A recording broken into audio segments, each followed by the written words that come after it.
from Quadcom, Santa Rosa City, Representative Dan Fernandez, Chairman of the House Committee on Public Order and Safety, and Manila, Representative Benvenido Benny Abante, Chairman of the House Committee on Human Rights. So before we give the floor for media questions, I'd like to invite our distinguished guests to deliver their short opening remarks. Ako wala akong opening remarks. Good morning po. Magandang umaga po sa atin lahat.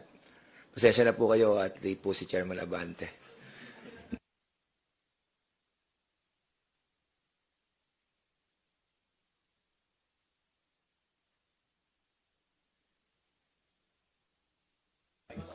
Meron po akong opening remarks. I'd like to say it now. So good morning, everyone, and please thank you for inviting us here and joining us today. I want to start by directly addressing recent allegations made by a witness, Colonel Grijaldo, who claims that I coerced him to sign an affidavit in exchange for a promotion. Let me be clear, this accusation is absolutely false. I vehemently deny any of this. I have been in public service for over 3 decades. My track record speaks for itself. I've stood for what is right, what is truthful, since I was first elected into public office in 1992. This allegation distracts us from the real and more pressing issue. Former President Rodrigo Duterte himself took responsibility for the shortcomings of his administration's war on drugs. Shortcomings that led to the death of thousands of innocent men, women, and children. In speaking directly about the extrajudicial killings perpetrated during the war on drugs, President Duterte admitted under oath that he alone takes full legal responsibility for the actions of his subordinates who were acting under his orders. In other words, the former president has acknowledged his role in the thousands of deaths that took place under his watch. He also echoed the nanlaban narrative that was persistently used by police officers to justify deaths during supposed police operations. This admission is significant as it highlights that cases are now ripe for filing against those responsible for the extrajudicial killings during the drug war. Duterte has committed to take responsibility and face the consequences of this act as mandated by our laws. It is now up to the proper authorities to consider this statement carefully and ascertain the criminal liability of the responsible individuals, whether under the concept of command responsibility or conspiracy. These cases could include crimes against humanity, as penalized under Republic Act No. 9851, the Philippine Act on Crimes Against International Humanitarian Law, genocide, and other crimes against humanity. That's the title of the Republic Act. And other criminal laws, not to mention the potential jurisdiction of the ICC. Section 10 of RA 9851 establishes the principle of command responsibility, which holds superiors liable for crimes committed by their subordinates if they had knowledge of the crimes and failed to take necessary actions to prevent or repress them. The killings order under former President Duterte's so-called war on drugs meet all the elements of willful killing as a crime against humanity under Section 6 of RA 9851. The facts are clear. Medyo mahaba ito, First, willful killings affected thousands of civilians, with the International Criminal Court estimating between 12,000 and 30,000 deaths between July 2016 and March 2019 alone. Second, the victims were primarily civilians, suspected by police authorities to be involved in drug-related activities. Third, These killings occurred in a widespread, systematic attack across various cities, municipalities, and provinces throughout the Philippines. Fourth, these killings were executed under a state or organizational policy, namely the anti-drug campaign of former President Duterte, which included a national system of rewards within the police hierarchy. Duterte's admission in the Senate hearing, made spontaneously and as an admission against interest, is binding upon him. This must be recognized as evidence for all present and future cases relating to the war on drugs. What we witnessed during the former president's testimony was a shocking normalization of brutality, a normalization of death, and a disregard for due process that has infected our legal institutions. Duterte's nonchalant attitude towards life itself lies at the root of the thousands of deaths during his term. His casual language, his swearing in formal proceedings, mirrors the erosion of his standards in his administration where the value of life itself was cast aside. Nakakalungkot na hindi nare-realize ni PRRD ang consequences ng mga sinasabi niya. Carelessly worded statements posted on Facebook by a normal citizen are called rants.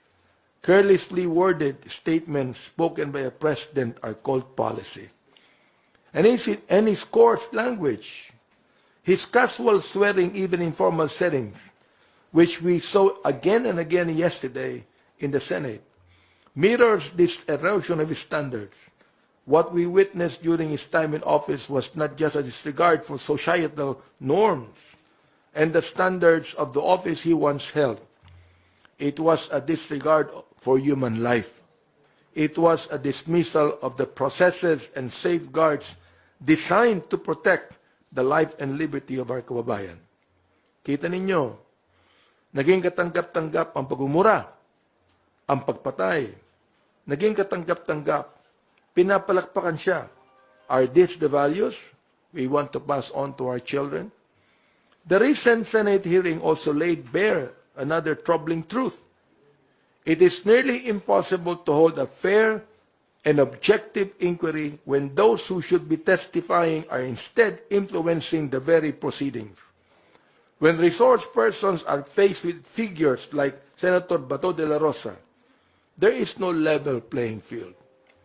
The environment is one of intimidation, designed to silence or steer the narrative.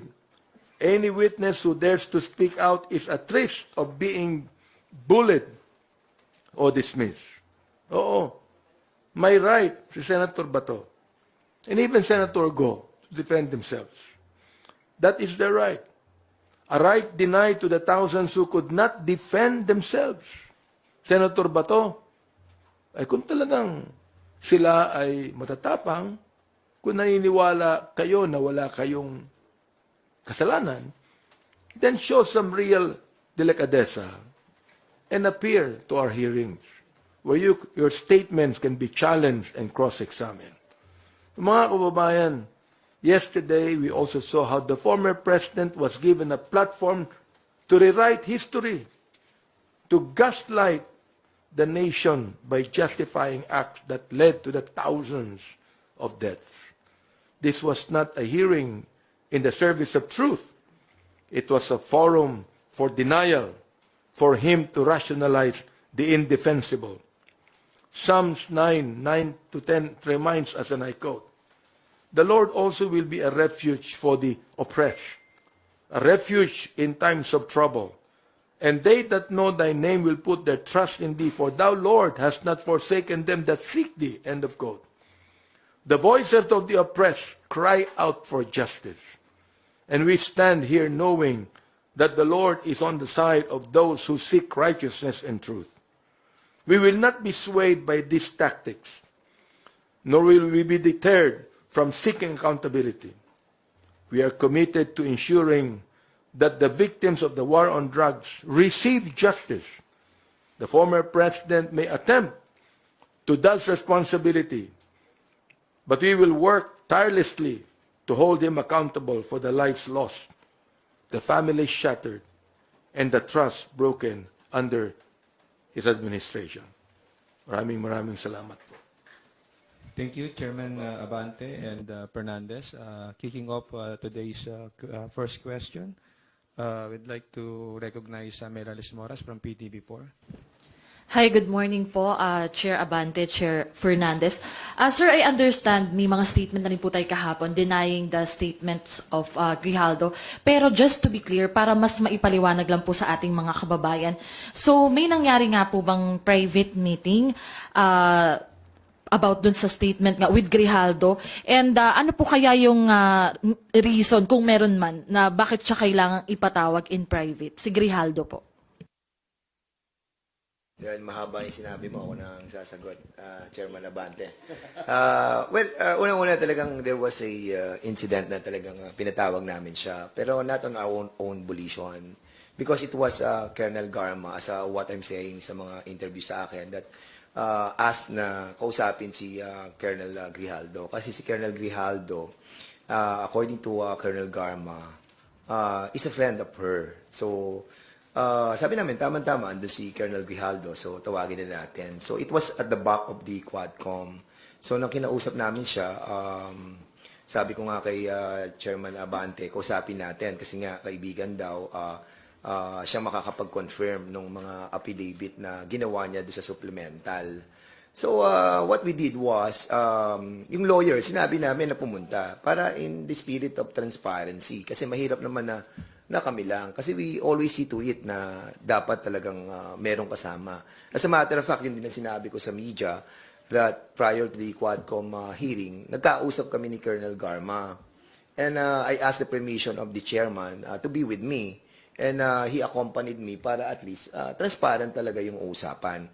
Unfortunately, yung sinasabi niyang coercion and harassment, it never happened. Talagang wala namang coercion na nangyari. And ako, natatandaan ko kasi merong isang tao na naandun sa loob pa eh. Aside from the two witnesses na at the two lawyers ni Garma, si chairman, saka ako, and then somebody, kilala ko siya sa mukha, hindi ko lang matandaan kung sino na staff yon. So, we were discussing yung I think it was number 17 na sinabi ko, ito, sabi ni Garma, makukonfirm mo daw yung sa reward system. Naku, wala po kaming alam dyan. Wala po akong alam dyan. So, pinoint ko pa yung iba, yung 1999. Tama yung sinasabi niya. Pero yung kinuers namin siya at hinaras namin siya, kasi ang coercion talagang gagamitan mo ng threat eh. Gagamitan mo siya ng force eh. Kung ginamitan natin siya ng force during that time, di ba, there was still a lot of time for him to react eh, no? Eh, unfortunately, hindi niya yung ginawa. At the same time, we cannot do that. Alam mo, it's so unethical for the two of us not telling, yung sa mga chairman, like si Ace, si Chairman Acop, saka si Congressman Paduano, about do sa isyong yon. Kung pipilitin namin siyang magsalita. And it will be against sa ating procedure na to bet first yung mga magsasalita para at least sigurado tayo. So yun yung tunay na nangyari. But of course, mayroon din ako sinasabi na issue na yung reason kung bakit niya ginawa yon. Well, yun yung aking analysis dun sa pangyayari. Bakit nila ginagawa to against us? Well, unang-una, demolition yun. Pangalawa, it's an attack against me and, against you. And most likely, they really wanted to discredit the whole of the Quadcom. And it's quite unfair, no, to all of the members of the Quadcom, especially the chairman. What happened nang invite namin with our own volition na to talk to Colonel Grijaldo because it was asked by Colonel Garma. And sa amin, yun ang nakita kong naging repercussion ng ginawa namin. But of course, in every betting that we are doing, we always see to it that there are people around. Opo. Sorry, follow-up lang, sir, dun sa sinabi nyo yung nakikita nyo itong ay demolition. Ano rin po yung masasabi nyo na paulit-ulit sinabi ni former President Duterte na subornation of perjury at sabi nga niya maghahain pa siya ng kaso against about this against you po, sir. Ano pong masasabi niyo ron at bakit po ba nung meeting wala ring abogado mismo kasi ang nasabi niyo po ang may abogado si Garma, but po walang abogado si Grijaldo? Kasi betting process pa lamang yun eh. Alam mo sa Kongreso, kinakausap muna namin, and then kapag nalaman namin na pwede natin i-validate yung mga sinasabi niya, then the lawyers will come out. So, that time, wala namang lawyer na dala si Grijaldo during that time eh. Ang may lawyer doon is si Garma. And that's the reason why we asked na kung pwede yung dalawang lawyer pumunta doon para at least transparent yung usapan. Now, kung nagsabi siya na, yes sir, kinocontrol ko po yan, alam ko po yung reward system. And then, bring your lawyer. Yun ang namin, yun ang sistema ng procedure namin sa betting eh. Kasi otherwise, kung una pala may co-coerce na namin siya. Alam namin, babalikan kami niyan. We're not like that. And you have to remember that we have a lot of evidences already. As a matter of fact, yung ating pong sinasabi natin na corroborative, no? Na-corroborate na eh. Actually, hindi naman kay Colonel Garma nagsimula yan eh. Doon sa dalawang PDL na kinorroborate ni Jimmy Portalesa, na kinorroborate ni Warden Padilla. Saka lamang dumating si Colonel Garma. Saka lang dumating si Commissioner Leonardo. So now, sinasabi ni Garma na, eto, meron pang isang kaibigan ako na magko-corroborate doon sa mga sinabi ko. Well, actually, kahit wala siya, hindi nga siya, hindi nga siya pinag-uusapan namin. Kaya nagulat ako nang nandun lang siya, nagsasalita siya against us. Well, script nila yun eh. Bahala sila doon. Well, panindigan niya kung ano magiging repercussion sa kanya. Dahil nga, we will not take that sitting down.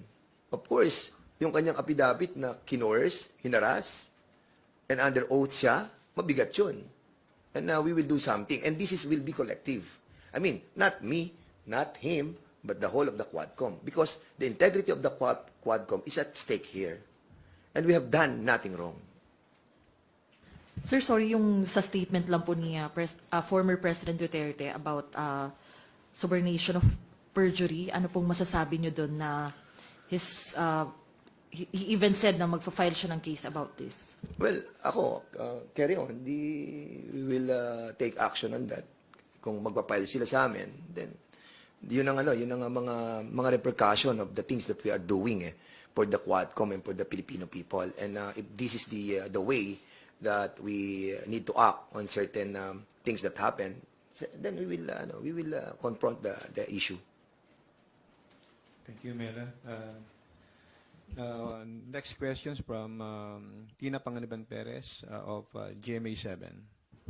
Sir, clarification lang. Sinabi niyo, script nila yon. Kanino po? Kung nag-affidavit siya doon, tapos, well, actually, sa totoo lang, kaya ako nasabing script yan. Alam niyo kung bakit? Kasi nga, during the time of our investigation, yung kay Colonel Andulan, yung sa issue nung namatay si Cesar Perez, na kung saan si Colonel Andulan, siya ang humuli kay Councilor Norbin Tamisin ng Los Baños, Laguna. And I am very particular of that issue. And then suddenly, yung CCTV lumabas. Nakita natin na wala naman si Norbin Tamisin doon. And sniper yung tumira kay Mayor Cesar Perez. Si Colonel Andulan from Batangas, siyang humuli kay Norbin Tamisin. So, when I was asking the Colonel Andulan about ano yung relationship mo kay Gerald Bato, sinabi niya na na-assign siya doon sa PNPA. At doon sa PNPA, during that time, yung anak ni Gerald Bato was in school, first year as plebo. So, yun ang sinabi ko, yun ang relasyon mo. And then suddenly, yung issue. Binanata na niya ako. And ako, nag-simmer down ako noon. Hindi naman ako masyado sumagot. Sabi ko kasi, hindi naman ako, kasi siya nga yung nag-mention ng babysitter, nagbe-babysit daw yung anak ko, ganon. Pero yung anak niya, hindi niya hayaan mag-babysit. And of course, ako, nasaktan ako doon. Kaya sabi ko, wala akong mina-mention na nagbe-babysit yung anak mo. I don't want to demean the position of the men in uniform. But sa kanya mismo, sabi ko, wag sanang ganon. Tapos hindi na ako masyadong sumagot doon. Sabi ko, pag nagkausap kami ni Gerald Bato, magkakausap kami ng maayos. But unfortunately, ito yung lumabas. Di ba? Si Grijaldo, lumabas doon, may affidavit. na hindi naman siya yung pinag-uusapan natin dito sa Quadcom, then suddenly siya yung naging yung focal person doon sa kanila. So I think there is a correlation about this. Sir, clarification po ulit. Are you saying it's a script of Colonel Grijaldo and Senator Bato? Yes, parang yun ang kanilang narration sa mga pangyayari dito. At dinala nila sa Senado si Grijaldo. Sabi nga na isang press sa akin kanina, sino ba yung Grijaldo?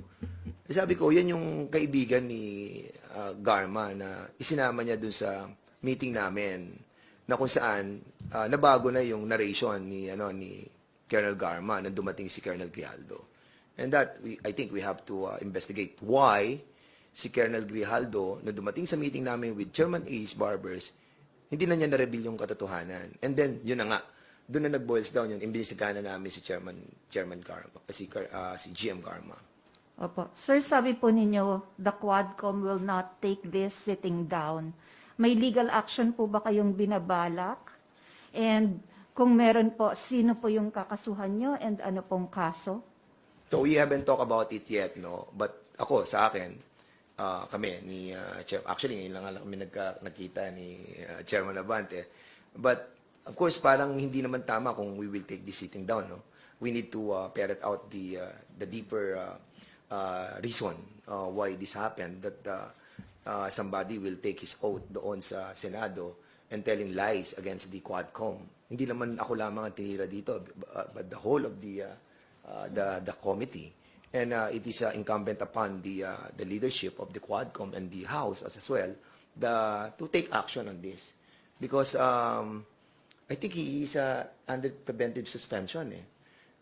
If I'm not mistaken, because involved siya dun sa pagkamatay ni Barayuga, he is under preventive suspension. Kung he is under preventive suspension, somehow you can relate that he's doing this because yun na nga, trying to get even with us. So sana wag sa ganun. Wag sa ganun pamamaraan. We are all well, I believe that we are in the democratic way of our government, and okay lang yan. Basta harapin na lang namin yan kung ano mangyayari. And we will talk about it. Opo. Sir, babasahin ko lang po yung patanong ng office, although this was already mentioned kanina by Kong Abante. Ano ang mga gagawin sa mga pinagsasabi ni former President Duterte? Ano ang pwedeng ikaso? Makakatulong ba ito sa ICC? And I will add my own question.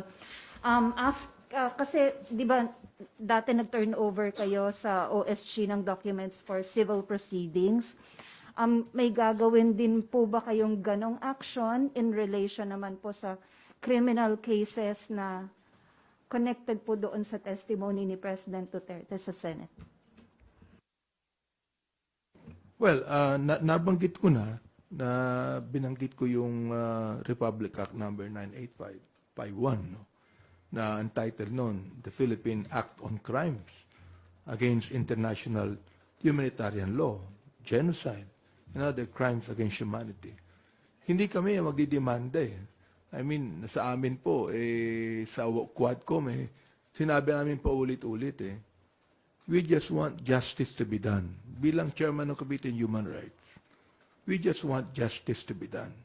Now, naniniwala naman kami sa war on drugs Pinapaniwalaan namin yan Ayaw namin ng drugs sa Pilipinas Ayaw natin manatili ang mga drug laws sa Pilipinas. Pero, was it necessary to kill more than 20,000 people para lang ma-stop yung drugs sa ating bansa? No. Meron siyang tinabi na collateral damage. Collateral damage ba yung napatay na 3-year-old? Napatay na 9-year-old?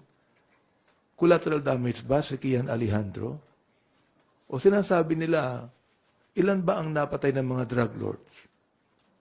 Ilan ba? Sa data na kinuha namin sa Philippine National Police, wala pang 100 Ilan ang napatay ng mga drug pushers? Drug pushers na mga talagang mahihirap.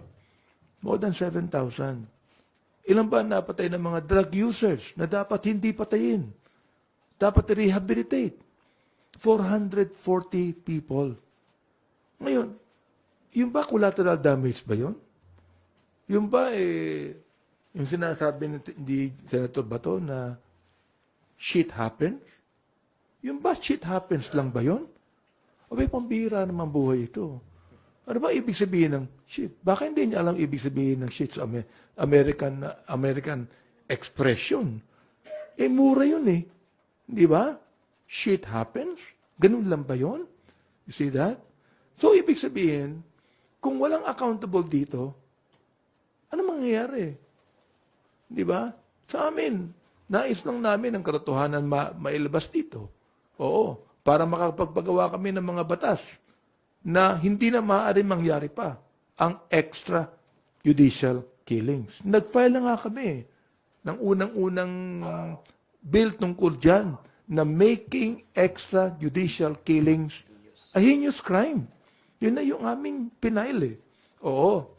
Kaya bahala na po yung mga agencies po natin na mag-imbestiga. Dahil kami po, in aid of legislation yan. Sinabi ko na rin po, in aid of prosecution. Bakit po? We're not the one prosecuting. But we are telling the prosecutors, we are telling DOJ, yan na. Naimbestiga na kami. Alam niyo na kung sino may kasalanan. Kayo na ang bahala mag-prosecute. Sapagkat kami, ito lang ang maaari namin gawin. Maganda din doon sa briefly lang Ang maganda sa nagiging investigation natin, we na-expedite po natin yung pagpapile ng mga cases ng ating pong executive department. Like for example, tung sa preservation assets na we recommended na ma-preserve yung mga corporations like yung Empire 999, yung mga ganon. Siyam yan. Na ngayon po, nag-issue na si Secretary Lucas Bersamin. And we are so happy that all the evidences that we have gathered have been submitted to them for their perusal. At nagkaroon po tayo ng positive reaction. Maraming salamat po. Sir, dun sa issue ng criminal cases, gagawin niyo rin yun? Magta-turn over din kayo ng documents? Oh yes, pag hiniling po ng DOJ that we can turn over the documents, we will do it. Anyway, sinabi ko na rin naman na DOJ is always watching the Quadcom. At talagang public naman lahat ng mga dokumentong ito. So, they could be able to get that. Dahil kami naman, we cannot even prosecute. O talagang in aid of legislation lamang kami. So, commendatory lang kami. Para sabihin namin sa DOJ, ito lahat ng mga documents, kayo na bahala rito. What are you gonna do about this? So, isang maganda nangyari doon, nagkaroon na para siyang liaison officer dito. And lahat ng ginagawa namin directly, immediately are being taken action. Kaya lahat na expedite. Ito talaga ang katotohanan. Ito, para sa malaman po ng taong bayan. Willful killings to, affected thousands of civilians. Ang sabi nga po ng ICC, ang estimate ng napatay from 12,000 to 30,000 deaths between July 2016 and March 2019 alone. Sabihin na natin na maraming napatay na mga drug pushers. Sabihin na natin. Kaya sabi ko kanina, ilan ba napatay na drug lords? Ilan pa napatay na drug lords? Okay. Si Kerwin Espinosa, na sinasabi po ng PIDEA na drug lord, nakakawala pa ngayon eh. Okay. Nakakapagtaka, yung former administration, lahat na-dismiss ang kaso ni Kevin Espinosa Ang tanong ko, bakit? Sinabi ng PIDEA hanggang ngayon, nasa drug list pa ang pangalan ni Kevin bilang drug lord. Ba't pa siya nakakawala? Kung talagang drug lord siya, hulihin na siya. Bakit andun siya nakakawala? Napatay ba? Hindi. Sinong napapatay? Yung mga mahihirap na mga tao na ang sabi po ng iba, kaya kami naging drug pusher, pulis din ang nagbibigay ng drug sa amin. Nakausap ko ang isang tao.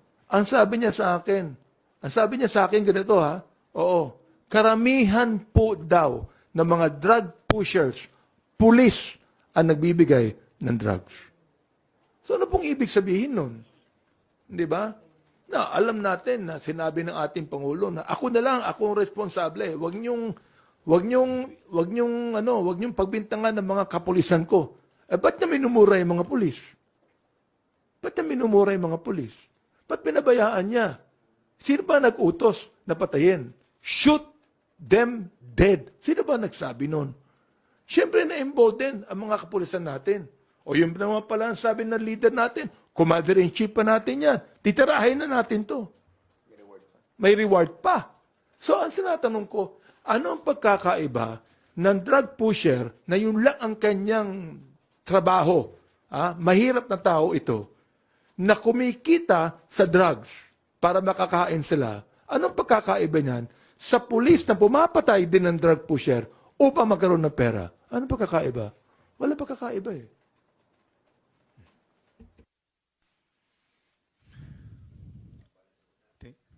Thank you. Are you done with your questions, Tina? Okay, Elson Quismorio from Manila Bulletin. You're recognized.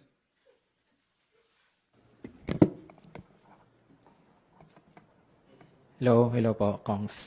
May we get your reaction po dun sa confirmation or admission po ni Pangulong Digong na meron po mga death squad, tapos pinagtuturupan niyo po yung niya po yung mga retired generals na kasama yung mga yan. Just your reaction po. Well, katulad ng sinabi kanina ni Chairman Abante, merong tayong batas, Republic Act 9851. Doon sa 9851 kasi, kinaklaro doon yung defining and yung mga penalizing, yung mga acts against international humanitarian law, genocide, saka yung crimes against humanity. At doon, meron din yung jurisdiction, tapos yung mga local courts natin ang magte-take over, will take cognizance on that, At doon sa mga sinabi ng dating nating Pangulo, admitting, yung kitang-kita naman, klaro naman, di ba? I think, alam mo, hindi ko alam kung, well, alam natin, si Presidente mahilig siya mag-joke. Sometimes hindi na natin alam kung ano yung katotohanan, kung ano yung mga jokes, ano yung tipong pinasasakay lang tayo. But being a former president and a president, I think it is incumbent upon the highest elected official to set the tone of being the top leader of the country. And sa puntong yun, medyo nag-fail tayo. Ngayon, yung mga tinura niya doon, this time, there must be responsible, and he must be responsible for it. And accordingly, pag binasa mo yung Section 8 ng Republic Act 9851, lumalabas din yung command responsibility ng mga superior, and him being the superior of the land during his incumbency, he will take responsibility on Section 8 of Republic Act 9851. So even yung binabanggit ni Chairman Abante about sa 9851, nung binasa ko rin kanina, nakalagay doon sa Section 15 that international laws and other laws will be the source of the courts under the jurisdiction of this country.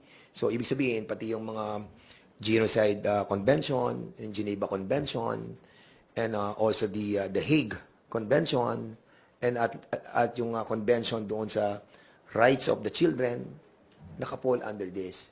Kaya I think we need to use this Republic Act 9851 by the Department of Justice. Naman, kung sagutin ko yan, ako'y nagpapasalamat sa ating former president na at least naging honest siya. Inamin niya kasi tinanong namin si Colonel Patay, wala raw DDS O ngayon, yung dating Pangulo na nagsabi, meron. Nung mayor pa siya, meron. Nung Pangulo na siya, hindi ba din sabihin wala na yun Di ba? And that is binding on him. Yung kanyang admission in the Senate hearing. Sa akin po, sinabi ko nga sa aking statement kanina, ito shocking normalization of brutality. Sana po nakita po ng ating mga kababayan ito. Ito ba ang nais natin? Na maging katulad po tayo ng Mexico, maging katulad po tayo ng Colombia na sinusuportahan ng taong bayan yung mga drug lord sapagkat nagbibigay ng mga pera sa mga tao. Ganun po ba ang nais nating makita? Sana wag na po. Tigilan na po natin itong extrajudicial killings na ito. Tigilan na po natin yung salitang pagpatay. Ibig sabihin, kahit na Senator Bato, sinabi niya, nagbibiro lamang ang Pangulo. Aba, masamang biro yun, ha? Yung papatay ka? Kung biro lang yun, masama mo biro yun. Kung halimbawa, sabihin ko sa'yo, papatayin kita, tapos mamaya sabihin ko, nagbibiro lang ako, natakot ka na. Di ba? Natakot ka na. Binibiro lang kita. Natakot na ako eh. Traumatic na ako eh. Tapos sasabihin, binibiro lang kita. Ganun po ang ibig sabihin niyan. Thank you. Next questions from Earl Tobias from IBC 13. Good Congressman, good afternoon po. Earl po from IBC. Kung Benny, nasabi nyo kanina, balikan ko lang, sa halip na parang maging in sake of the truth, parang naging pagbabago ng katotohanan yung mga testimonya ng dating Pangulo, sir. Yun na din po ba yung treatment nyo doon sa nangyari, sir, na a-admit niya na meron niyang death squad, tapos mamaya i-retract niya ulit pag nilinaw ng mga senador. Also, sir, dito sa pagdinig kasi sa Quadcom, sinesentro nyo, nakita ng publiko na sinesentro sa yung mga EJK victims as biktima, pero sa Pangulo sila ay collateral damage, sir. Sa akin, palagay ko hindi niya na masasabi yung nasa under oath siya, no? Nabiro ito eh. Inamin niya na meron DDS. Sinabi na collateral damage ito. So, let us talk on the extent of the collateral damage. Ilan po ba ang napatay? Ito ilan po ba ang napatay ng mga bata? Napatay na walang kasalanan. Napatay na hindi drug pushers. Ilan po ba yan? Napatay na mga drug users lamang. Ilan po ba yan? Sabihin natin, nanlaban po yung mga yan. Nanlaban ang sabi nila. Well, nasaan po yung weapon ng mga nanlaban? We'd like, meron kang, yung arsenal ba ng Philippine National? Yung crime lab ng Philippine National Police. Kung 6,000 ang nanlaban, dapat sa crime lab, meron 6,000 ng mga weapons. Paano nanlaban? Pinatay nanlaban. Ano, nakipagsuntukan lang ba yung mga yan? Merong mga weapon yan. Nasaan po yung mga weapons? Yun po ang ipakita nila. Thank you po. Follow up na lang sa akin. Kung Dan, so kung may maayos naman pala na pag-uusap between some Quadcom chairs and Grijaldo, tapos doon niya sinabi yung katotohanan, and then under oath sa Senate, bigla siyang bumaliktad, blatantly lying, what do we make of this, sir? Paano natin ititreat yung nangyari na yun?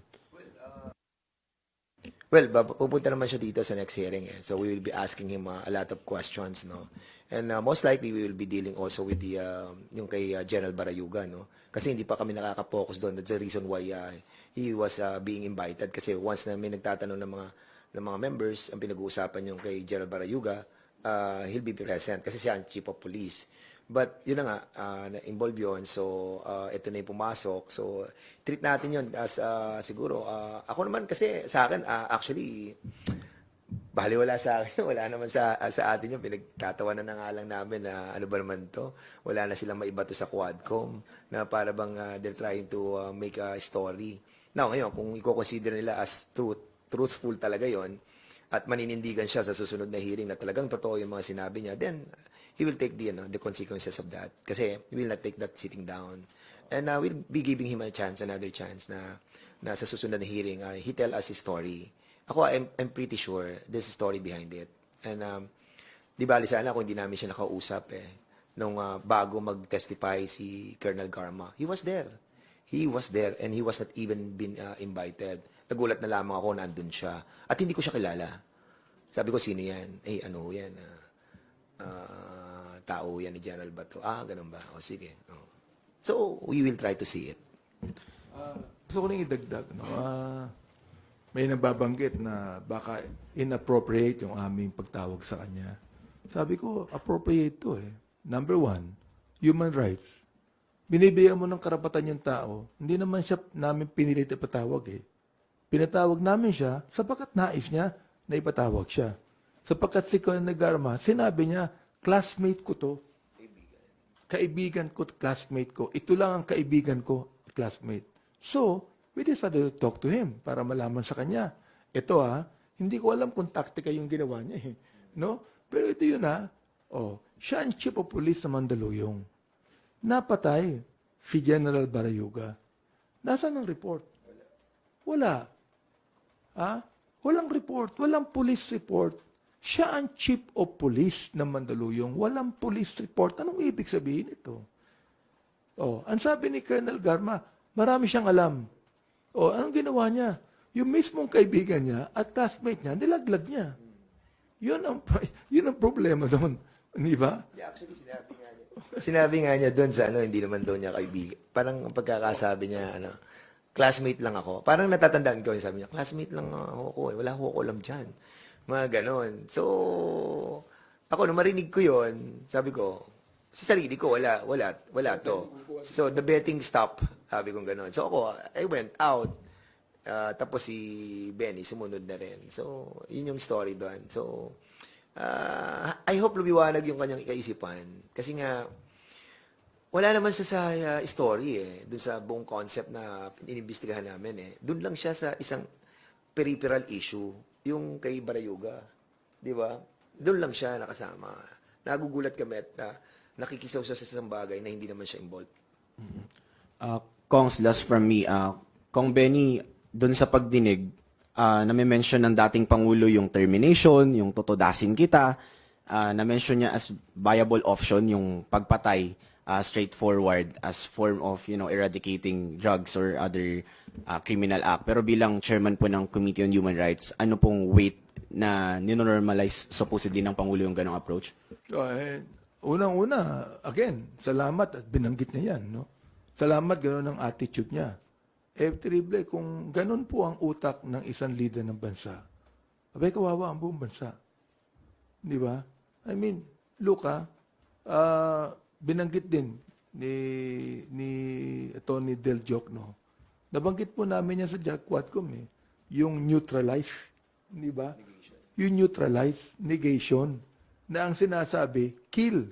Kahit po si Canes Pinedo, sinabi niya, kill din yun Kahit na po ang PIDEA, sinabi nila, kill din ang ibig sabihin nun Tinignan ko yung Webster's Dictionary, ano nakalagay? Kill din ang nakalagay doon. Oo.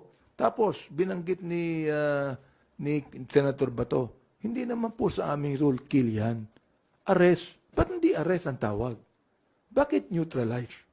Sana in-arrest ang tawag sapagkat dapat lang arrestuhin. Due process Di ba? Kahit suspect yan, nakalagay sa ating konstitusyon. A suspect is not guilty, di ba? Is innocent unless proven guilty. Alam po ng taong bayan yan So arrestuhin natin. Ikorte natin ito. Ikulong natin kung kinakailangan. Pero sasabihin niyo sa akin, arrest? Pinapatay na agad Yun po ang question dyan, mga kaibigan. Dagdag lang kasi when he was the president of this country, akala natin yung mga sinasabi niya papatayin, ikaw mayor ganyan, Biel Mabilo, magtago ka na sa pinanggalingan mo. Akala natin lahat yon mga jokes. Alam natin na may samang joke yung sinasabi ng presidente. Nasanay na tayo doon Then suddenly nakita natin yung mga patayan. So balitang, mayroong patayan. May balitang bayaran. Kasi nagsalita rin si Senator Bato, saka si Senator Bongo na may bayaran, and even the president, the former president. Then suddenly, nung natapos ang kanilang administrasyon, nag-iimbestiga kami sa public order and safety. Nakikita namin yung mga police, mga peking, mga bypass operation, na nagkakaroon sila ng paraan para kumita pa lalo. So, hanggang dumating kami dito sa issue natin na pinag-uusapan sa Pogo, sa PJK, then suddenly, lumabas na tong kay Garma, na may nagsalita na officially sa Kongreso. So ngayon nare-realize natin na lahat ng mga sinabi nila during their administration, now may katotohanan na. Dahil somebody testified under oath dito sa Kongreso. At it was corroborated by so many people. So I think ngayon, pag nagsasalita silang yung nangyari sa Kongreso, that wala namang DDS, tapos sasabihin nila, wala namang inuutos na na encourage yung kriminal para mag-arm, para lumabang, para mapatay. Then ngayon sasabihin nila na joke lahat yun. Ang tamang bayan hindi naman niniwala. Ako hindi na ako makapaniwala kasi nga may nagsalita na eh. Nakasamahan din nila dati. Yun ang problema dito eh. Kasamahan nila dati eh. And they were not under any pressure or duress when we talked to them. Kaya I think we are in the right path, and the Congress, the Quadcom, we are doing our job, and I hope that the people will somehow acknowledge, no, and appreciate that what we are doing is somehow right. Kasi nga kami ang policy namin, let's be honest with this and be transparent. And as always, kapag may mga ganyang witnesses, there will always be somebody na kasama namin to set up the transparency. Thank you. Billy Vegas from Abante. Please proceed with your question. Pihitin ko lang po ng konti. Kumusta na po ba si Michael Yang? Kasi parang hindi na siya nababanggit ulit. Yung ngayong hearing namin ng November 6, it's about dangerous drugs. So doon na makikita natin yung kabuuan ng mga matrix that will be presented by the chair because siya yung sa dangerous drugs. So by Wednesday, expect na ang pag-uusapan po natin yan sila Jimmy Guban, yung mga sa drugs and everything. So ayun, magkita-kita po tayo doon. Ako rin, gusto kong kumustahin si Michael Yang. Oo. Mukhang wala sa Pilipinas. Mulang naga-around the world. Oo, si Michael Yang. Siguro, ipapatawag natin yung Tony Yang, di ba? Yung kanyang kapatid. Papatawag po natin yan. Kasi talagang ito, tatlong bagay ito eh. Ang Senate hearing, isa lang ang pinag-uusapan, EJK lang eh. Yung Quadcom. Kaya apat kami, pinag-uusapan yan. Pogo, drugs, EJK. Lahat to related eh. Di ba? Kaya pag-uusapan po, huwag kayong mag-alala, pag-uusapan po natin yan. Hingi lang din po ng reaction doon sa sinabi sa Senate kahapon na ayaw niyo raw magbigay ng address ng mga gusto nila ipatawag. Yung address, well actually ang inaano nga para nadinig ko no na yung address doon sa kay Kerwin Espinosa. Kasi ang ating COMSEC, they course it through the PNP. Hindi naman tayo ang direct na nag-imbita kay Kerwin Espinosa. Ang nag-invite doon si PNP. So dapat ganoon din ang gawin ng Senado. Huwag nila i-course through sa atin. I-course through nila sa PNP. And doon sa kay Jimmy Guban para nadinig ko rin ata yung kay Jimmy Guban. I-course through nila yon sa Bucor. Not sa amin. Kasi nga may responsibility yung protection and security ng mga PDLs is under the Bucor. Not with the House of Representatives. Kaya I think they're barking on the wrong tree. So I hope that they'll be careful about it. Thank you. Sandro Chona from Billionario. Hi, Kong Benny and Kong Dan. Sir, personally, kayo po ba naniniwala na may inamin si former president kahapon? So tingin niyo po ba may pag-ako on his part? Kasi ang binabanggit po kaninang umaga ni Attorney Panelo, wala naman daw inamin. Figure of speech lang daw yung Davao Death Squad. Unang-una kasi, hindi naman resource speaker si Tony Panelo eh. Abogado siya ni dating Pangulo. So, hindi naman siya resource speaker. Pangalawa, nakita naman natin inamin ni former president yung talagang responsibility niya. Inamin niya, inako niya eh. Yung mga pagpatay na yan, yung DDS niyan, inako niya yan eh. Ngayon, kung sasabihin ng ibang mga abogado niya na nagbibiro lang siya, hindi ko na alam kung anong sa totoo lang, sabihin ko sa inyo, pag ako sinabi sa akin na papatayin ako, matatakot ako eh. Di ba? Oo. Tapos sabihin sa akin, nagbibiro lang ako. Mahirap yan tayo. Ako tingin ko kasi that era was already passé That's already done. I mean, let's face it, we evolve, to find out that those kind of treatment to the Filipino people about joking on serious matter will not be considered rightly by the Filipino people now. Kasi nga, I think the Filipino people are now waking up na nakikita po nila na may mali. Precisely because somebody na within their group have spoken about these things. So, tapusin na po natin yung mga joke-joke kapag once na nagsabi ka na doon. That's it di ba? Sometimes, like for example, yung sa edad din po ni former President Duterte, and the way yung style niya ng panunungkulan for so many decades, we have seen yung strong personality niya, and he cannot change that anymore, being an old person. And I think nagmamanifest yun doon sa kanyang speaking from the heart, At pag nasasabi niya, nakikita ng mga lawyers niya na mali, so sinasabi na lang nila na joke. Pero ako, I understand yung situation ni Presidente.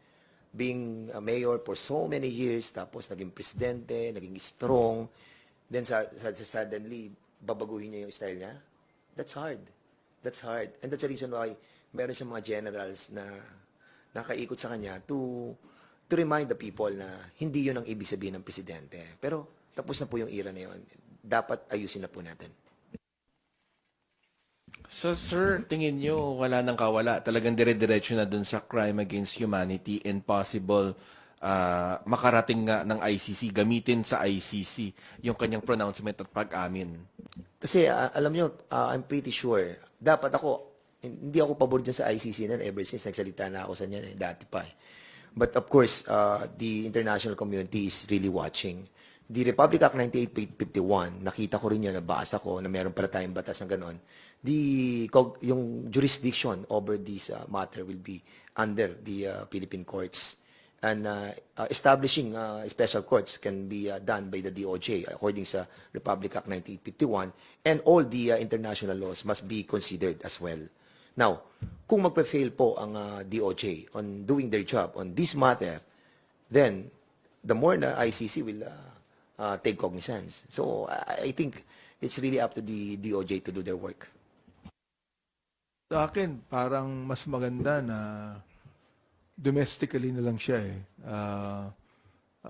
ma-prosecute, Para pag halimbawa, ang DOJ nagsabi na mayroong prima facie evidence na dapat siya ay ma-prosecute at ni-charge ng court dito, hindi na siya papatawag ng ICC.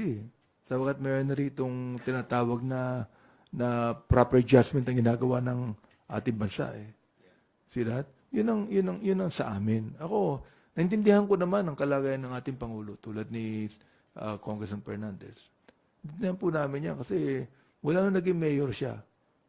Magulo sa Davao Nung naging mayor siya, talagang sa Davao magulo. Ang daming NPA, ang daming drug pushers. Ginawa niya, nilinis niya. Yun din ang kanyang ginawang template sa buong bansa. Naunawaan ko po ang ating Pangulo tungkol dyan. Subalit, hindi niya pwedeng i-skirt ang responsibility ng isang leader ng bansa.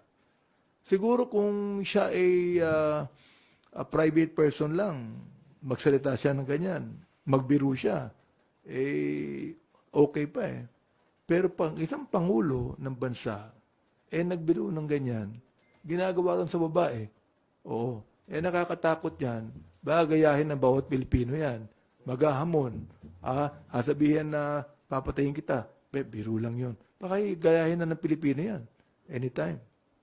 Actually, nangyari yan noong panahon nun.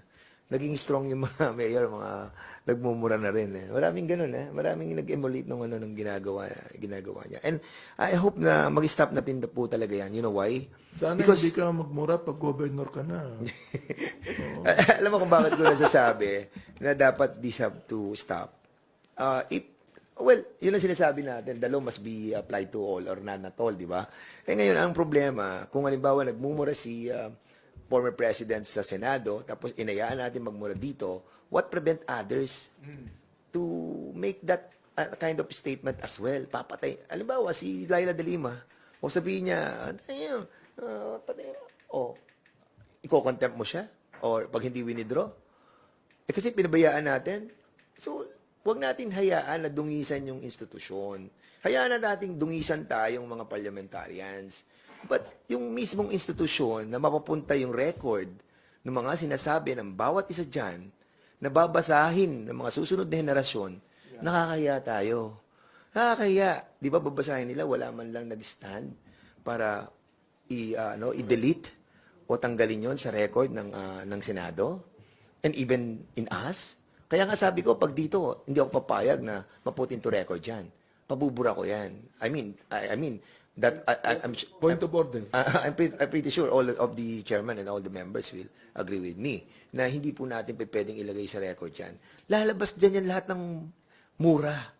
Lahat ng mga masasakit na salita na hinayaan natin. At tayo ang sisisihin ng mga susunod na henerasyon for that.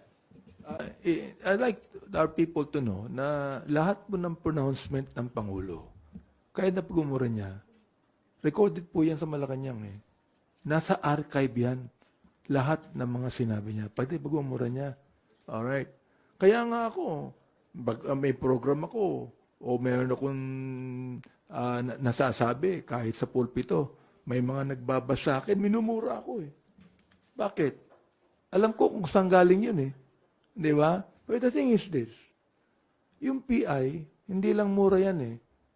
Nanay ko, tinutukoy mo dyan eh. Nanay ko yan eh. Terrible mahal ko nanay ko eh. Ba't mo kinakailangan murahin? Kung magagawa ka ng PI. Oo, siguro, yung gago matatanggap ko pa eh. Kung talagang gago yan eh. Yung tarantado, kung talagang tarantado yan. Sinasabi ko yan sa pulpito eh. Kung talagang tarantado ka, hindi mura yan, totoo yan. Pero yung PI, pambira, pagtanggap ng ating kababayan yan, minumura mismo yung nanay niya, ay ba hindi ko katanggap-tanggap sa akin yan? Sir, last na lang. Sir, so if in case na pag umattend siya sa Quadcom, tapos ganon, anong gagawin natin, sir? Point of order. Yeah, ganun. Tapos we will try to remind him. Tapos pag paulit-ulit pa rin, then we have to take action. Well, ako, ang nakikita ko dyan, I try to tell this to Chairman Ace eh. Sabi ko, kapag gano'n, nagsalita siya ng panay mura inabot natin doon, I think we have exhausted yung mga bagay na itatanong sa Senado. To be honest, I'm candid with that, ay yung magandang nagawa sa Senado na umamin si former President about the DDS and also yung trying to convince yung mga criminals to take arms and for the PNP to kill them. So, yun, na-establish natin yun. And sabihin na nilang joke yun, whatever, bahala sila. Pero na-establish natin doon sa statement nun. And ako, okay na yun eh. Nakuha na natin pinaka-gist ng sinasabi natin na meron tayong DDS, merong patayan. Ang hindi lang natin masyado na-establish doon that they denied is yung reward. Yung kasi hindi yun inamin. Pero kung mapapansin nyo, yung sinabi, merong 7 na pangalan. At tinatanong doon kung binayaran yon. Tinanong ni Senator Risa yon eh. Ang sabi, hindi, mayayaman yun eh. Mayayaman yun, yung mga yon. Parang ganun pagkakaintindi ko. So, nandun yung denial about that matter. So, probably, yun yung mga issue na pwede namin explore kung more people will come out and try to reveal yung mga payment system that was that transpired during the past administration. Ako, I'm not against the Senate hearing, no? Pero, palagay ko, hindi uso sa Senado yung point of order. Eh. Sa amin, ako sinabi ko na, niisip ko ba lang, pag nagmura ang ating Pangulo ng PI sa aming Quadcom, point of order pa rin yan. Point of order. Mr. Chairman, point of order. We should not allow any vulgar statement in this hearing. Ganun lang naman yun eh. Oo, wala na yung magagawa niya. Kinakailangan po talaga, sansalain natin ito. Bakit? Kapag nasanay tayo dyan, yung mga bata sa mga kalye, ganun na rin ang gagawin nila eh. Okay, Sandro. Please bear with us as we are still about to accommodate many inquiries from our media friends. I appeal to everyone to refrain from asking questions that have already been addressed by our resource persons. Lines Capanti from GMA Online. Sir, good morning. Sir, follow-up ko lang po yung kay Colonel Garma. Senate President Escudero said it's very important for her to appear in the Senate drug war probe. Is the House allowing her to go there? Or as far as you know, does she want to testify also in the Senate? Well, ako, talagang dapat mag-appeal siya doon, no? Sooner or later, she'll be there din naman as well. Unfortunately, prior to the last committee hearing natin, noong October 22, nagpapaalam na yan about yung kanyang condition. And it's a long letter to us. She was talking about yung esophagus niya eh. Kasi parang meron siyang dito na naka-block na hindi siya makalunok. And actually, hindi namin siya inalaw na hindi maka-attend noong October 22. And because after that hearing, we allowed her na ma-consider yung medical check-up niya. And it happened na I thought Sunday siya pupunta para maka-attend siya ng Monday. Pero yun nga, Monday pala siya umattend ng medical check-up niya. So kay Leonardo, siguro after niyan, ilang days lang naman yung COVID, so he can attend. Nakatanggap kami ng urgent motion, di ba? From the lawyer na talaga matindi ang sakit ni Colonel Garma. So, kami naman, hindi naman namin pwedeng, sabi ng urgent motion na this is another human rights concern, no? Yung right to life. Naniniwala ako dun eh. So, hinayaan namin siya makita ng mga doktor sa Cardinal Santos. I do not know if he's in Cardinal Santos now, no? O nagpapatingin si Cardinal Santos. Oo, for medical check-up. Balita namin, baka ma-ICU pa siya eh, because of that. Eh. So, she cannot actually speak properly, mentally speaking, kung haharap siya sa Senado. Although kami naman, we will not prevent the Senate from calling her to testify. Released na si Colonel Garma. That is a correct statement. Opo. Nalip na yung contempt? Hindi pa. Okay, sir. Sir, follow up po yung si President Duterte kasi former President Duterte kahapon, he was qualifying the responsibility. He said he is taking responsibility for the policy. He cannot take responsibility for specific crimes kasi inisa-isa ni Senator Risa, how about this kid who is unarmed, si Kian, and Carl Anthony, and yung isa pa, Reynaldo de Guzman. I think that's the name. Kasi nga yan nga So, eh. acceptable ba yung qualification niya na for specific crimes, I cannot take responsibility? So how do you respond to that? I mean, is that an acceptable argument? Yun nga problem eh. Di ba may mga pronouncement siya. O sige, patayin niyo na. Kung bahala sa inyo, sagot ko kayo. O then suddenly ngayon, pag may mga specific crime na nagawa, like for example, inarm mo yung you're trying to tell yung criminal, o sige, mo siya, i-provoke mo siya para patayin siya ng PNP. So ginawa ng PNP. Alam mo, ito kasi, well, the level of knowledge of the president and all the generals and the chief PNP, they are far more intelligent eh. Let's accept it, Yung mga lower ranks, like for example, yung mga sergeant, teniente, major, captain. So ngayon, yung negation, yung kanilang elimination, yung negation na sinasabi nila, hindi naman nakarating yun sa lower ranks eh. Sa kanilang yun, tinago nga yun eh. O, di ba, they accepted do sa Senate na it was being hidden. Now, ang bigat ng naging repercussion sa ating mga kababayan. You have to understand na hindi nga pantay-pantay ang level ng knowledge ng ating mga kapulisan. Merong mga mabababa, with all due respect with them, na hindi nila alam kung ano yung mga inuutos sa taas na hindi na ba nabababa properly sa kanila. Basta ang alam lamang, sige, patayin niyan, sagot namin kayo. O now, ngayon, pinatay mo yun. Ikaw responsible na pulis dyan. So, sagutin mo yan. O paano yung sinabi niyang pronouncement nila? Nasagot kita. Kaya ngayon sinasabi ng Presidente, sagot niya lahat. Pero in the proper court, hindi naman pwede yun. Hindi naman pwede ituro nung pulis na akong nag-utos sa iyo directly na mayroon direct knowledge at may witness. Wala namang ganun eh. Sinabi lang niya yung pronouncement niya. Tapos sinasabi ng mga generals niya, ng mga lawyers, joke lang yun. So ngayon, meron nang nangyaring krimen. O, bahala ka na. Yan ang problem na na-encounter ng mga kapulisan natin. I think it's a deception in the highest level that we have to accept the real situation of the members of the PNP. They have to confront yung mga issues and cases that will be filed against them. Ito, I will never question the knowledge of the president being a lawyer, no, and a former prosecutor. Pero malinaw yung Republic Act 9851 eh. Oo. Kasama din yung command responsibility or conspiracy. I mean, ang question ko, logic lang to ha, logically. Ano ba ang basis ng pagpatay? Hindi pa policy? What is the policy of the government during his time? Shoot them dead. So bakit mapatay yung mga police?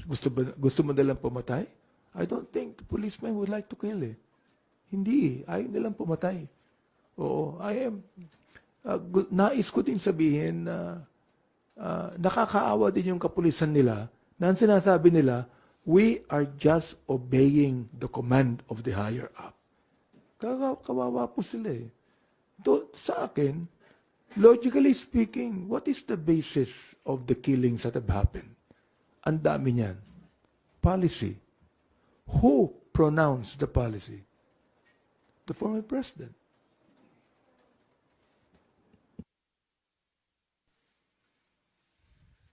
Sir, sorry. So, ultimately, responsible siya. Even for the specific crimes. Sa akin, I believe so. On command responsibility, naniniwala ako. Thank you. Victoria Tulad from ABS-CBN.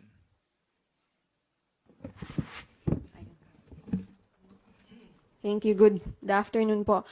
Sir, meron kasing iba na iniisip na suspicious yung pag-meet po ninyo kay Grijaldo outside of the hearing itself. Can you just explain po, part ba siya ng process talaga na Kongs meet resource persons, talk about certain stuff outside of the hearing?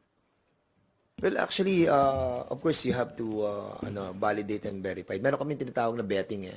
Yung betting, alamin mo kung talagang totoo yung mga sinasabi. Like, for example, yung kay Colonel Garma na sinasabi niya na kaibigan niya yon. Ako, I can confirm that kasi prior to that meeting with Grijaldo doon sa back ng Quadcom, na-meet ko na si Grijaldo doon sa meeting namin prior to that. So, basically, nung sinabi niya kaibigan niya yon at kaklasmate niya, naniwala ako doon. At ang sinabi niya na yan ang makakapag-testify doon sa mga sinabi ko sa affidavit. So, binigyan namin ng chance.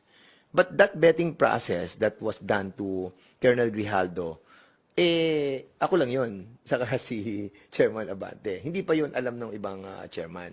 And that's the reason why wala pang lawyer si Grijaldo doon. And even us, wala pa rin kaming lawyer. But during that time, we see it proper to include yung lawyer ni Garma dahil sila yung nag-request na kausapin si Grijaldo during that time, which we did. Unfortunately, yun nga nangyari.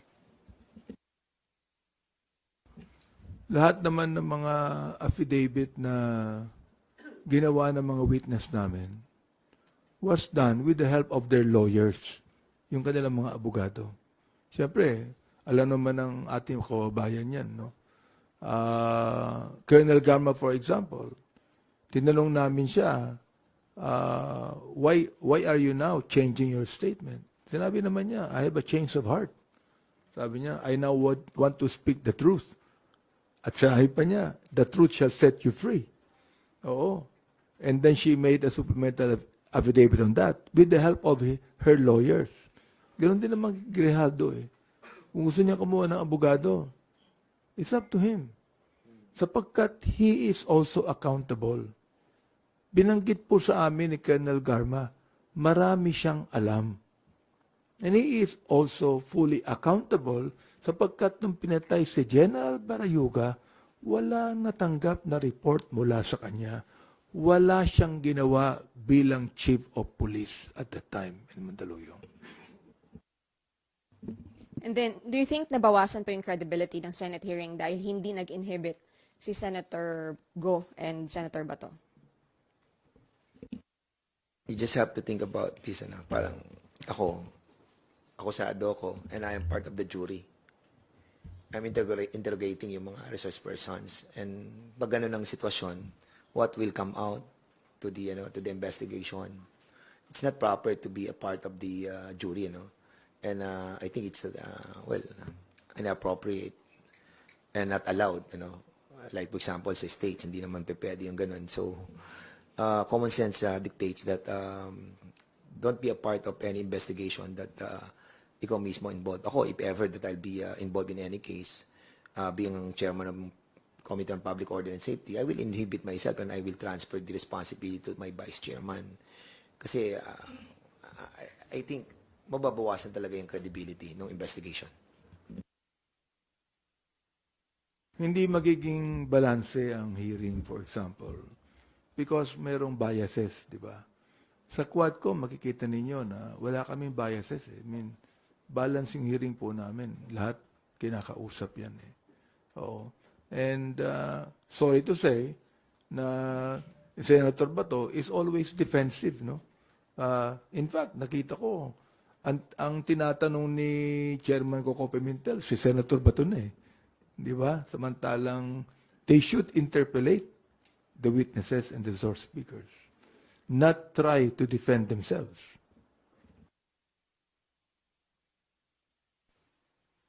Thank you. Milky Regonan from DZRH.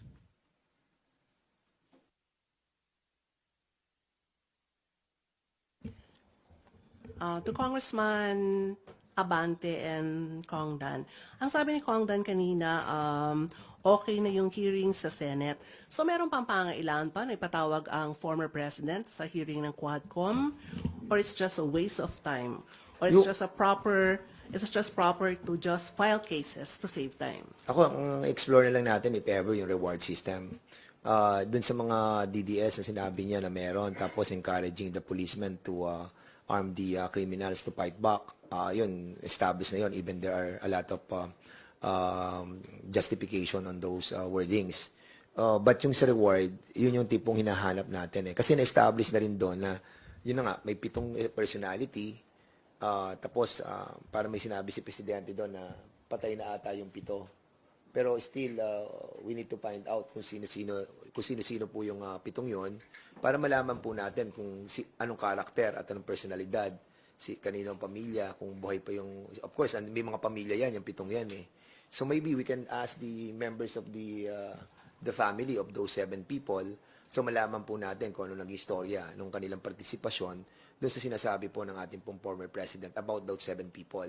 Kasi doon natin ma-establish kung meron talagang, yung nagkaroon sila, nabayaran sila, o whatever. Basta sa reward system, I think medyo gray area pa yan.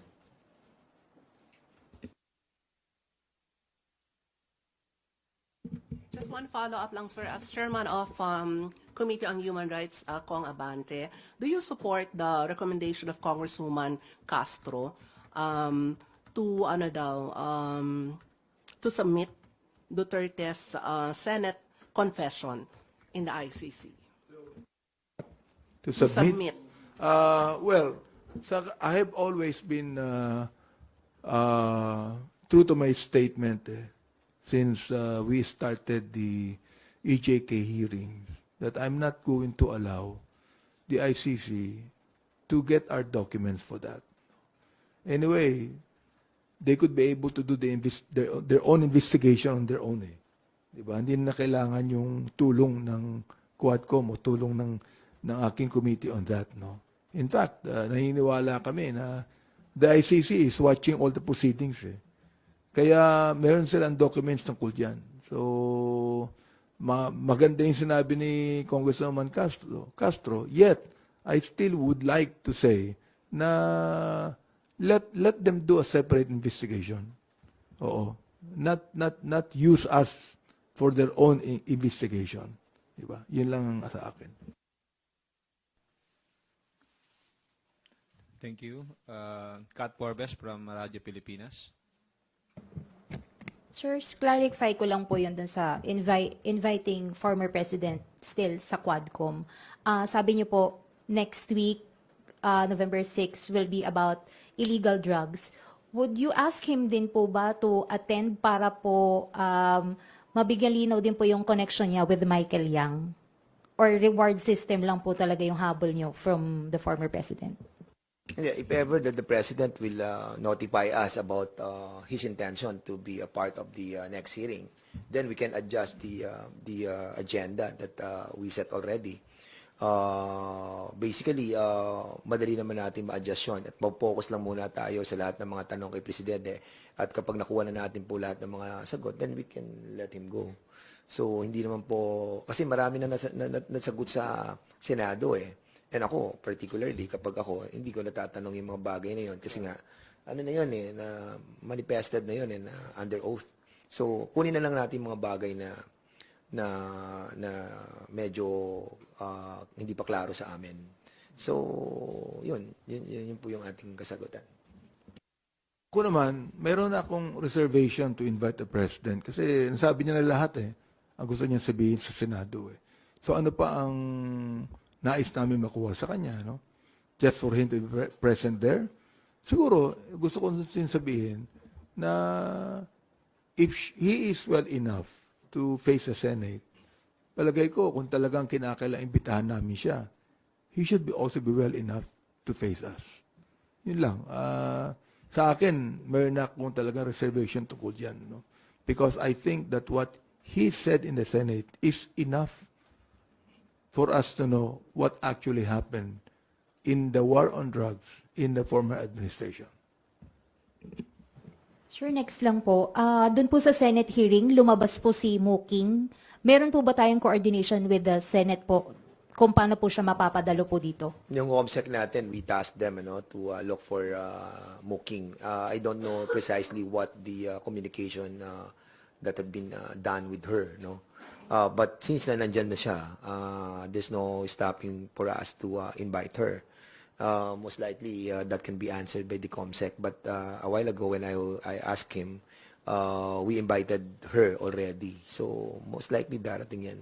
Kasi alam mo, may procedure eh. Una, invitation, tapos show cause order, and then afterwards, saka mo siya is-cite in contempt. But nandun pa lang tayo sa show cause order. Sir, last na lang po on my end. Ano pong message natin doon sa mga kapulisan na meron pa pong alam tungkol po dito sa mga iniimbestagahan nating issue? Given na parang ang nangyayari po is pinagmumukha ng Pangulong Duterte na siya yung knight in shining armor nila by taking the responsibility. Pero yun nga po, tulad ng sinabi ninyo kanina, hindi naman po tatayo yun sa korte. Ilan-ilan lang naman yung I think yung sa reward system. Tapos yung sa mga patayan, yung mga nakakatanggap ng reward, well, siguro feeling guilty sila. But majority of the 220,000 strong PNP men in uniform and non-uniform, majority dyan talagang walang alam eh. Alam ko, naniniwala ako na there are certain areas that this program were initiated. So I hope that those who have knowledge about this, must come out. Kasi ang pananaw ko, nagkaroon talaga ng deception, na deceive tayo dun sa order. Nagkaroon ng confusion and deception. And that's the reason why somehow, siguro, masasabi natin, marami din sa mga kapulisan, ang masasabi natin, hindi nila ma-differentiate. Nagkaroon ng gray area eh. Ito ba'y legitimate order? Pero, i-arm mo yung parang papatayin mo, parang, di ba? So, Hindi klaro. Kaya I think ako ang position ko, hindi, I'm not talking about the whole of the Quad Committee. Ang position ko, since nagkaroon ng confusion and deception, hindi lahat na naging involved doon are somehow 100% guilty. Nagkaroon ng, alam mo yun, na ikaw, subordinate ka, utos sa ito ng boss mo, ano gagawin mo? Susunod ka. Lalo na yan, mga PNP officials yan, PNP men and women. So, pag sinabing itong order, sundin mo. Otherwise, magkakaroon ng repercussion yon. So, may takot. Aside dun sa may deception, may confusion, may fear. Natakot sila. So, hindi total ng kapulisan ng ako naniniwala, kakaunti lang to. Ito, hindi ko maalala kung ito yung isa sa mga hearing namin sa Human Rights o Quadcom na to, no? Pero, nung inimbitahan namin si Colonel Patay, sapagkat for 8 months, siya ang station commander ng Batasan. More than 100 people were killed during his time. Sa kanya, okay. Pinatawag din namin yung kanyang deputy, yung major. Pinatawag din namin yung 4 na pulis. Oo. Tinanong ko sila okay, nakapatay ba kayo? Wala silang inaamin. Pero, ginamit nyo ba ang baril nyo? Ginamit nila ang baril nila. Pero hindi nila aminin na may napatay sila sapagkat marami ang bumabaril. Yun ang sabi nila. Pero may mga napatay. So, ang isang tanong diyan ganito, bakit kayo bumabaril? Bakit? Yun ang utos sa amin Yun ang sabi. Yun ang utos sa amin Alright? Now, tinanong namin sila, pati yung major Alam niyo ba ibig sabihin ng double barrel? Hindi. Yung tukhang, alam niyo, hindi. Basta't kami, sumusunod lamang kami sa utos. Di kawawa yung mga kapulisan natin. Di ba?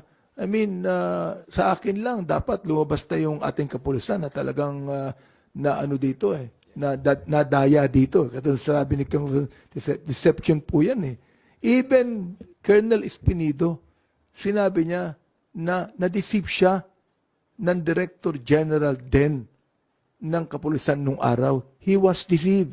Kaya lumabas na. Ito nakakapagtaka. Kita nyo, ang ating Pangulo accepted full responsibility. Pero yung Director General at that time, nilaglag niya ang kanyang mga kapulisan. He did not accept full responsibility. So anong ibig sabihin nun? Di ba? Yung sinasabi natin, yung level of knowledge, hindi kasi pantay-pantay yan So, kung nando kayo sa level na mataas, tapos ito yung order, hindi mo maibaba talaga yung talaga yung order kasi ang gulo, may confusion. Tapos may hiding of the Memorandum Circular Number 16-2016, di ba? Sinabi naman nila sa Senate Kaya ang ganda rin nangyari sa Senate We were able to get a lot of information that can be used on the Quadcom. Thank you. Marian Enriquez from TV5. May nayata ako. Pero sige.